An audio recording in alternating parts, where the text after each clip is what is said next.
வணக்கம்.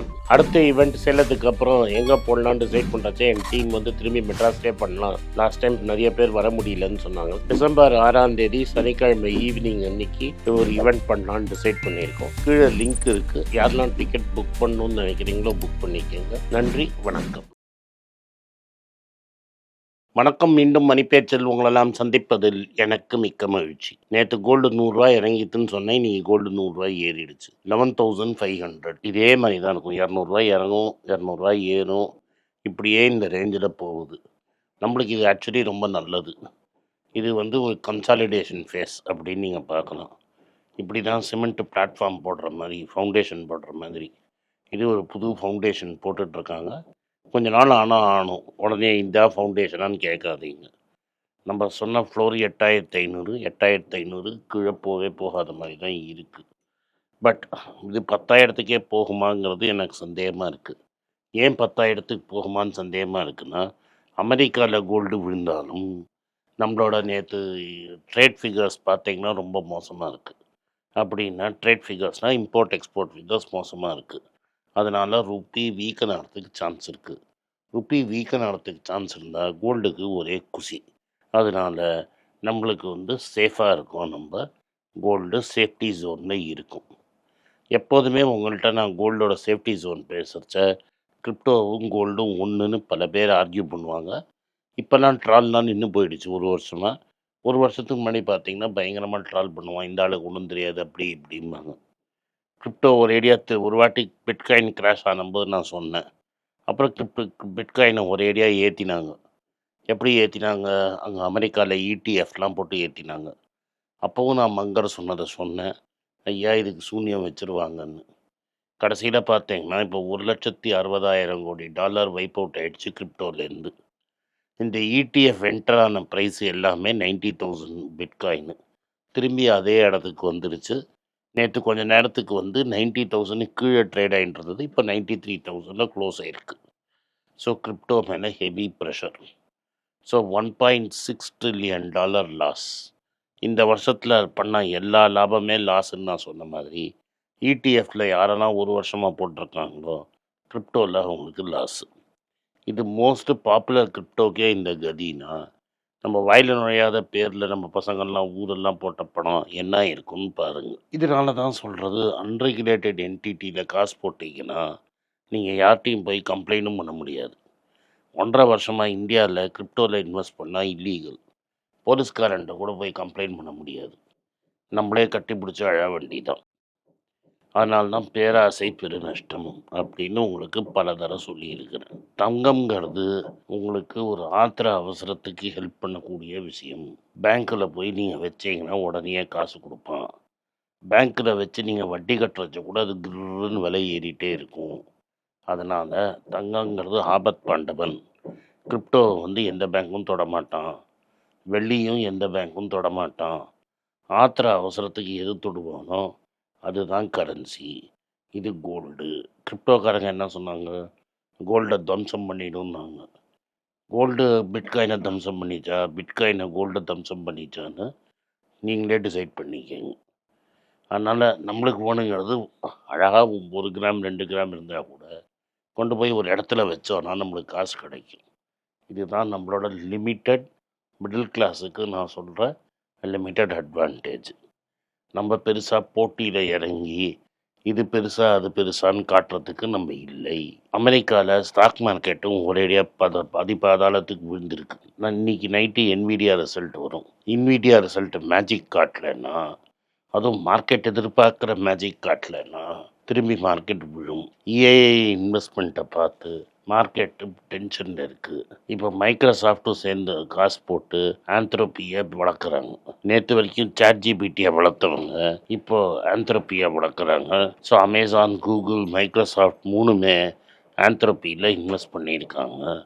அவங்க cloud.com அப்படிங்கிற ஒரு தனி எல்எல்எம் மாடலில் வேலை செஞ்சிட்ருக்காங்க. இந்த ஆந்த்ரோபியில் போனவங்க எல்லாமே இதுலேருந்து ஓடி போனவங்க. இதுலேருந்து ஓப்பன் ஏஐ, சாட்ஜிபிடின்னு ஓடி போனவங்க. வினோதோட சேர்ந்து நான் பீரிச்சில் ஒரு ப்ரோக்ராம் பண்ணியிருந்தேன், ஏன் கூகுள் ஜெயிக்கும் அப்படின்னு. இதை நம்பி நம்ம கூகுளில் 1.5 வருஷத்துக்கு முன்னாடியே ட்ரெய்லர் ஆளெல்லாம் காசு போட்டு 2.5 மடங்கு கூகுளில் சம்பாதிச்சிருக்கோம். டிஸ்ட்ரிபியூஷன் தான் கடவுள். ஒரு ப்ராடக்டில் டிஸ்ட்ரிபியூஷன் ஸ்ட்ரென்த்து தான் கடவுளுங்கிறத நம்ம புரிஞ்சுக்கணும். உலகத்தில் 72% ஆஃப் ஆல் டிவைசஸ் ஆண்ட்ராய்டை தான் யூஸ் பண்ணுது. அது ஃபுல்லாக கூகுள் கையில் இருக்குது. 18% வந்து இவங்கிட்ட இருக்குது. யார்கிட்ட இருக்குது? நம்ம தோஸ்த் ஆப்பிள்கிட்ட இருக்குது. ஆப்பிளுக்கு கூகுள் ஒரு வருஷத்துக்கு $18 பில்லியன் கூகுளை டிஃபால்ட்டாக செட் பண்ணுறதுக்கு கொடுத்துருக்குறோம். அதனால் 90% மார்க்கெட்டை கூகுள் தான் கண்ட்ரோல் பண்ணுது. ஆல்ரெடி ஏஐக்கு காசு பண்ண ஆரம்பிச்சிட்டான் கூகுள். இதை தெரிஞ்சு பஃபட் தாத்தாவும் கூகுள் வாங்க ஆரம்பிச்சிட்டாரு. ஃபார் அ சேஞ்ச் நம்ம பஃபட் தாத்தாவுக்கு முன்னாடியே கூகுள் தான் வாங்கிட்டோம். இது கூகுளை பற்றி செய்தி. பஃபட் தாத்தா கடைசியாக கூகுளை வாங்கிட்டாரு, ரிட்டையர் ஆகிறதுக்கு ஒரு மாதத்துக்கு முன்னாடிங்கிறது உங்களுக்கு செய்தியாக நான் சொல்கிறேன். இப்போது இந்தியா செய்திகளை பார்ப்போம். இன்ஃபோசிஸ் வந்து பைபேக் நாளையிலேருந்து ஆரம்பிக்கிறாங்க. உங்களுக்கு டேக்ஸ் கட்டணும், டேக்ஸ் பயம் இருந்தால் இந்த இதில் பார்ட்டிசிபேட் பண்ணாதீங்க. டேக்ஸ் பயம் இல்லைன்னா நல்ல மார்ஜின் 300 350 எக்ஸ்ட்ரா கிடைக்கும். அதுக்கு டேக்ஸ் கட்டணும். 1. 2வது, ஹிந்துஸ்தான் யூனிலீவர் அவங்களோட ஐஸ்கிரீம் கம்பெனி குவாலிட்டி வால்ஸ் தனியாக பிரித்து தனியாக லிஸ்ட் பண்ண போகிறாங்க. அதுக்கு ரெக்கார்ட் டேட் 5ஆம் தேதின்னு நினைக்கிறேன். என்ன ரேஷியோவில் எப்படி கொடுக்க போகிறாங்கன்னு பொறுத்து பார்க்கலாம். என்றைக்கு குவாலிட்டி வால்ஸ் லிஸ்ட் ஆகும்னு நம்ம பார்ப்போம். குவாலிட்டி வால்ஸை வந்து ஒரு தனி ஐஸ்கிரீம் கம்பெனி. அது ஏதாவது 25-30 டைம் ஏர்னிங் வந்து அதில் பெருசாக கடன் ஒன்றும் இல்லை அந்த பேலன்ஸ் ஷீட்லாம். இதெல்லாம் பார்த்துட்டு தான் நம்ம டிசைட் பண்ண முடியும். அதுக்குள்ளேயே அதை வாங்கலாமா அப்படின்னு நீங்கள் கேட்குற கேள்வி எனக்கு தெரியுது. கன்சிட்ரேஷன் டிசைட் பண்ணுறதுக்கு முன்னாடி கடன் எவ்வளோ இருக்குது, யார் மேனேஜ்மெண்ட்டு, இந்த பெரிய மெட்ரிக்ஸ் எல்லாம் நம்மளுக்கு தெரியாமல் நம்ம கை வச்சோன்னா நம்மளுக்கு பெரிய நஷ்டம். அதனால் இதில் வந்து கை வைக்கிறதுக்கு முன்னாடி நம்ம கேர்ஃபுல்லாக இருக்கணும்.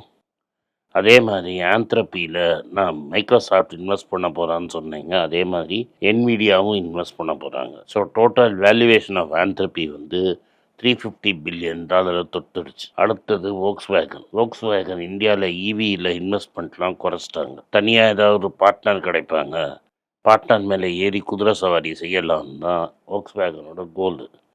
இது வரைக்கும் சரியாக பார்ட்னர் கிடைக்கல. ஜேஎஸ்டபிள்யூயோட பேசிகிட்டு இருந்தாங்க. அந்த ஜேஎஸ்டபிள்யூ பார்ட்னர்ஷிப் என்ன ஆச்சுன்னு நம்மளுக்கு தெரியல. அதனால இன்னும் இந்தியாவில் அவங்களோட இன்வெஸ்ட்மெண்ட்டை குறைக்கிறாங்க.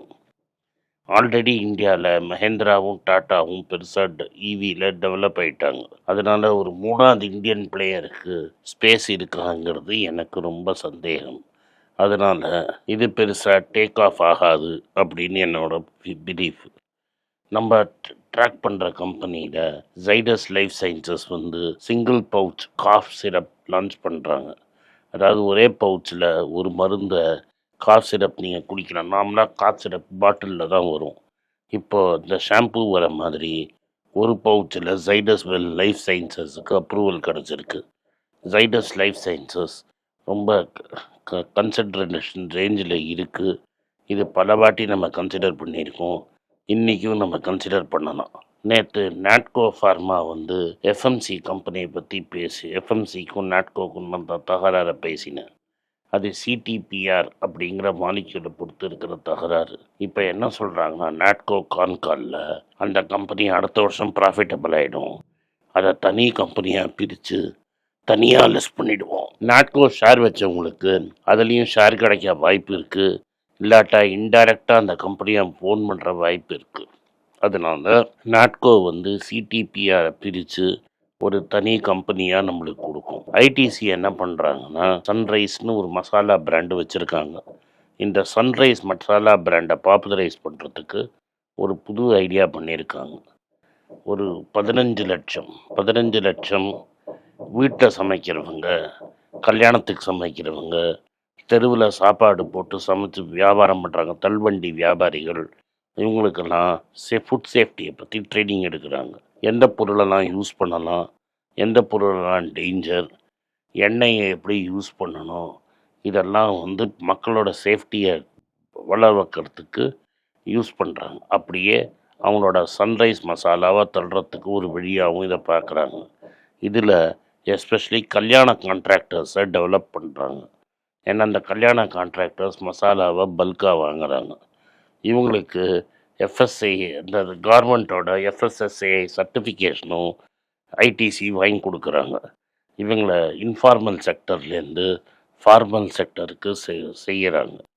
இது நாட் ஒன்லி மக்களுக்கு நல்லது, ஏன்னா இது ஒரு கம்யூனிட்டி இனிஷியேட்டிவ், ஃபுட் சேஃப்டியை இம்ப்ரூவ் பண்ணும். அதே சமயத்தில் ஐடிசிக்கு இன்டைரக்டாக ப்ராடக்டை சேல் பண்ணும். இது ஃபஸ்ட் டைம் ஐடிசி இது மாதிரி பண்ணலை. ஈச்சோபால் அப்படிங்கிற ஒரு ப்ரோக்ராம் இன்ட்ரடியூஸ் பண்ணி ஃபார்மருக்கு டைரெக்டாக ப்ரைஸ் என்ன கிடைக்குது, மண்டியில் என்ன விலைன்னு காமிச்சு டைரெக்டாக இவனை கட் பண்ணி விட்டாங்க. இது மிடில் மேனை எலிமினேட் பண்ணுறதுக்கு ஒரு ஐடியா பண்ணி அக்ரிகல்ச்சரல் கமாடிட்டி ட்ரேடிங்கில் ஐடிசி பெரிய எக்ஸ்பர்ட் ஆச்சு. இன்ஃபேக்ட் அக்ரிகல்ச்சரல் கமாடிட்டி ட்ரேடிங்கு ஐடிசிக்கு ஒரு பெரிய பிஸ்னஸ் விங். அதே மாதிரி ஐடிசி ஃபுட்ஸுக்கு இந்த சப்ளை செயின் ரொம்ப யூஸ்ஃபுல்லாக இருந்தது. அதே மாதிரி சன்ரைஸ் மசாலாவுக்கு மற்ற பெரிய பிராண்டெல்லாம் போகாத இடத்துக்கு போய் சாப்பாடு ஃபுட் கான்ட்ராக்டர்ஸு, ஸ்ட்ரீட் வெண்டர்ஸு, வீட்டில் சமைக்கிறவங்கள ட்ரெயின் பண்ணி அந்த ஏரியாவில் உள்ளே போகிறாங்க. இது ஐடிசியோட மாஸ்டர் ஸ்ட்ரோக். இன்றைக்கி இந்த விஷயம் உங்களுக்கு புரியாமல் இருக்கலாம். இன்னிலேருந்து 10 வருஷம் கழிச்சு ஐடிசிக்கு இது ஒரு பெரிய மெகா சக்ஸஸாக போய் மாறும். இது மாதிரி விஷயங்கள் நம்மளுக்கு நல்லது. கோல்ட்மேன் சாக்ஸோ இல்லை இன்னொரு பெரிய கம்பெனி மார்கன் ஸ்டான்லிங்கிற கம்பெனி 1,07,000 சென்செக்ஸ் போகுங்கிறாங்க. நிச்சயமாக சென்செக்ஸ் 1,07,000 ஒரு நாளைக்கு போகும். என்னைக்கு போகுங்கிறது தான் கேள்வி. போகாதுங்கிறது அர்த்தமே கிடையாது. இன்றைக்கி அது 84,000 இருக்கிறது. ஒரு 20,000 பாயிண்ட் ஏறுறது பெரிய விஷயம் கிடையாது.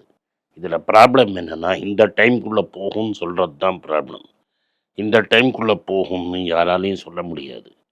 இதே மார்கன் ஸ்டான்லியோ எந்த கொம்பனோ போன ஒரு வருஷத்தில் சென்செக்ஸ் எங்கேயும் போகாதுங்கிறத உங்களுக்கு சொல்லலை.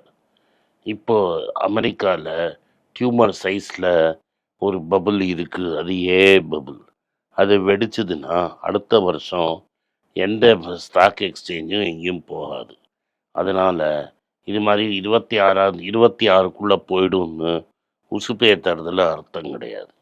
நீங்கள் என்ன பண்ணணும்னா, எந்த ஸ்டாக்கு பொட்டாஸ் லிஸ்ட் மாதிரி ஐடென்டிஃபை பண்ணி எது கன்சன்ட்ரேஷன் ரேஞ்சில் இருக்குது, எது உங்கள் சர்க்கிள் ஆஃப் காம்பிட்டன்ஸ்குள்ளே இருக்குது, எது கரெக்டாக இருக்குதுன்னு பார்த்து 1, 2, 1, 2ன்னு பொறுக்கின்றே போனீங்கன்னா, இது மாதிரி என்றைக்கு பூம் வருதோ அந்த பூமில் நீங்கள் ஆட்டோமேட்டிக்காக பார்ட்டிசிபேட் பண்ணிடுவீங்க. இது மாதிரி அவுட்லாண்டிஷ் ப்ரெடிக்ஷன்ஸை நம்பி பெருசாக கொண்டு போய் போட்டுறாதீங்க, மாட்டிப்பீங்க. நன்றி, வணக்கம். இந்த வீடியோ உங்களுக்கு பிடிச்சிருந்தா இந்த வீடியோவை லைக் பண்ணுங்கள், எங்கள் சேனலை சப்ஸ்கிரைப் பண்ணுங்கள், பெல் நோட்டிஃபிகேஷன் தட்டுங்க. இந்த வீடியோ முடிஞ்சால் உங்கள் சொந்தக்காரங்களுக்கும் ஃப்ரெண்ட்ஸுக்கும் அனுப்புங்க. நன்றி, வணக்கம். குழந்தைங்களுக்காக ஒரு புஸ்தகம் லான்ச் பண்ணோம். அது ரொம்ப சக்ஸஸ்ஃபுல்லாக இருக்குது. யாருக்கெல்லாம் அந்த புஸ்தகம் போகணுமோ எங்கள் டீமுக்கு கான்டாக்ட் பண்ணுங்கள். கீழே இருக்கிற நம்பர்லேயும் வெப்சைட்லேயும் கான்டாக்ட் பண்ணிங்கன்னா உங்களுக்கு அந்த புஸ்தகத்தை நீங்கள் வாங்கிக்கலாம். மற்ற எங்கள் புஸ்தகமும் அவைலபிள். எங்கள் வெப்சைட் மூலமாகவும் வாங்கலாம். கீழே இருக்கிற வாட்ஸ்அப் நம்பர்லேயும் மெசேஜ் அனுப்பலாம். நன்றி, வணக்கம். எல்லாருக்கும் வணக்கம். மணிபேச்சு.comனு எங்களுக்கு ஒரு வெப்சைட் இருக்கிறது உங்களுக்கு தெரியும். இத்தனை நாள் பல ஆர்டிக்கல் நாங்கள் ட்ரான்ஸ்லேட் பண்ணி அதில் போட்டுட்ருந்தோம். இப்போ நாங்களே டீம் செட் பண்ணி ஒரு வாரத்துக்கு 4 ப்ரீமியம் ஆர்டிக்கலாக போடுறதா டிசைட் பண்ணியிருக்கோம். ரொம்ப மினிமல் சப்ஸ்கிரிப்ஷன் சார்ஜஸ் வச்சுருக்கோம். கீழே அந்த லிங்கை பார்த்தீங்கன்னா இந்த சப்ஸ்கிரிப்ஷன் டீட்டெயில்ஸ் தெரியும். இந்த ப்ரீமியம் ஆர்டிகல்ஸ் மட்டும்தான் சப்ஸ்கிரிப்ஷன் லிங்க்கில் வரும். மற்றதை நீங்கள் இன்னும் ஃப்ரீயாக படிச்சுட்டு இருக்கலாம். இந்த வெப்சைட்டை பற்றி என்ன நினைக்கிறீங்கிறத அந்த வெப்சைட்லேயே உங்கள் கமெண்ட்ஸ் எழுதுங்க. நன்றி, வணக்கம்.